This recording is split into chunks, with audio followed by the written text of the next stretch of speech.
ওই দিন ফ্রাইডে ছিল, ঘুম থেকে উঠেই দেখি 10টা 25 বেজে গেছে। মানে ফ্রাইডে ছিল, এই জন্য ঘুম থেকে উঠতে একটু লেট হয়ে গেছিল। দেখি সকালবেলা আকাশটা মেঘলা লাগতেছে, মানে রোদ উঠবে না এমনই লাগতেছিল। তো আমি ঘুম থেকে উঠেই ফ্রেশ হয়ে নিলাম। ফ্রেশ হওয়ার পর ভাবলাম যে নাস্তাটা বানিয়ে নিই। অবশ্য নাস্তা আগেই বানানো ছিল, এখন শুধু আমি জাস্ট রুটিটা ছেঁকে নিব, গরম করে নিব। সরি, গরম করে না, মানে ছেঁকে নিব। তো এখানে একটু গরুর মাংস ছিল ফ্রিজে, তো এটা নামিয়ে নিলাম। এটা গরম করে খাবো। তারপর আমি ব্রেকফাস্টটা কমপ্লিট করে নিলাম। এখন কি করব আমি কিছু বুঝতে পারতেছিলাম না, বসেছিলাম। আর এইদিকে আমার বাস্তি ঘুমাচ্ছিল সুন্দর করে, আরাম করে। তো ভাবলাম যে আজকে যেহেতু ফ্রাইডে, আমার যে বড় বাস্তিরা আছে তাদেরকে একটু পড়ালেখা করিয়ে নিই। তো তাদেরকে একটু পড়ালেখা করিয়ে নিলাম। পড়ালেখা করানোর পর আমার ছোটো বাস্তির জন্য একটু খাবার প্রিপেয়ার করে নিলাম। তো ভাবি অফিস থেকে আসার পর বলল কোথায় নাকি দাওয়াত আছে, দাওয়াতে যাবে, তো আমাদেরকে নিয়ে যাবে দাওয়াতে। তো আমি রেডি হয়ে নিলাম, আমি ড্রেসটা নামিয়ে নিলাম। এটা ঈদে আমার শাশুড়ি আমাকে দিয়েছিল, মানে 2 বছর আগে রমজানের ঈদে আমাকে এই ড্রেসটা দিয়েছিল। তো আমি যেহেতু সবসময় বুরকা পরি, এজন্য আমার ড্রেস বেশি একটা পরা হয় না। দেখা যায় যে আমার অনেক ড্রেস আলমারিতে রয়ে গেছে, এখনও এগুলো পুরনোই হচ্ছে না। তো এগুলো নতুনই রয়ে গেছে, এগুলো পরাও হয় না, পুরনো হয় না, নতুন কোনো ড্রেস আমার কেনাও হয় না। তো যাই হোক, তারপরে আমরা বাসে উঠে গেলাম। বাসে উঠে আমরা চলে যাচ্ছি মুন্সিগঞ্জের দিকে। মানে আমরা যেখানে দাওয়াত খেতে যাব এটা প্রায় মুন্সিগঞ্জের কাছাকাছি। এলাকাটার নাম আমি ভুলে গেছি, নামটা মনে নেই। তো এটা ছিল বাবির কলিগের বাড়িতে দাওয়াত ছিল। তো সেই দাওয়াতেই আমরা যাচ্ছিলাম, সাথে বাবির কলিগও ছিল। তো আমাদের বাস কিন্তু ছেড়ে দিয়েছে।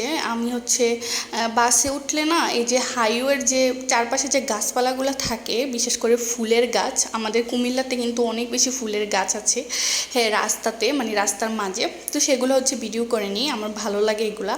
আর এখানে একটা নদী, এই নদীটার নাম আমি জানি না, আপনারা যদি জানেন অবশ্যই কিন্তু কমেন্ট করে জানাবেন নদীটির নাম কি। তো অনেকক্ষণ জার্নি করার পর আমরা পৌঁছে গেলাম দাওয়াতের বাড়িতে, মানে যেই বাড়িতে দাওয়াত ওইখানে। তো দেখলাম যে অনেক মানুষ, যেহেতু ওই দিন ফ্রাইডে ছিল, তারপর যেতে যেতে দুপুর হয়ে গিয়েছিল প্রায় নামাজের পরে। আর নামাজের পরে তো মানুষ অনেক বেশি থাকে, তো খাবারের সময় যে ভিডিও করব ওই স্কোপটাই ছিল না। মানে এত এত মানুষ, টেবিলই পাওয়া যাচ্ছিল না। সে জায়গায় যদি আমি আবার খাবারের সময় ভিডিও করি তাহলে খাবারই জুটবে না আমার কপালে। তো এখানে সবগুলা খাবারই কিন্তু মজা ছিল, কিন্তু বিফ কারি বা গরুর মাংসটা এত মজা হয়েছে। আমি প্রায় 5 পিসের মতো গরুর মাংস খাইছি। আমি সচরাচর গরুর মাংস এত বেশি খাই না, আমার মুরগি বা চিকেনটাই বেশি পছন্দ। তো এখানে তো চিকেন ছিল না, শুধু বিফ ছিল।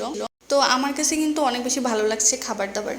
তারপর আমরা দোকান থেকে কোল্ড ড্রিঙ্কস নিয়ে নিলাম, কারণ খাবারের পর একটু কোল্ড ড্রিঙ্কস না হলে ভালো লাগে না। তো যাদের বাসায় দাওয়াত ছিল তাদের ঘরে আসছিলাম, আসার পর আমাদেরকে নাস্তা দিয়েছিল, ফল দিয়েছিল। তো এইখানে এটা যেহেতু মুন্সিগঞ্জের কাছে, ওইখানে কিন্তু অনেক বেশি কাঠের বাড়ি থাকে, মানে বেশিরভাগ মানুষের বাড়ি কাঠের।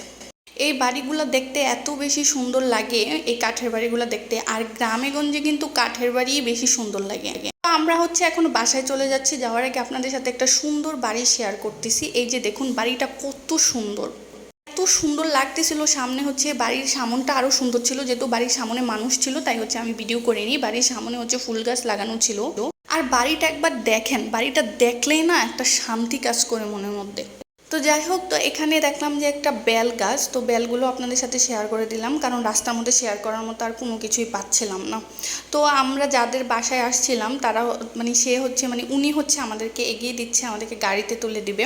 তো এখানে আসার পর একটা ফুল গাছ দেখলাম, তো ফুল গাছে অনেক সুন্দর ফুল ধরেছিল, সেটাও আপনাদের সাথে শেয়ার করে দিলাম। আর এখানে অনেক বেশি লজ্জাবতী গাছ ছিল।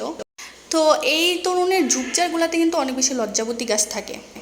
তো এই লজ্জাবতী গাছ যারা কখনো দেখেননি তারা দেখে নিতে পারেন, আর যারা গ্রামেগঞ্জে থাকেন তারা তো সবসময় দেখেন।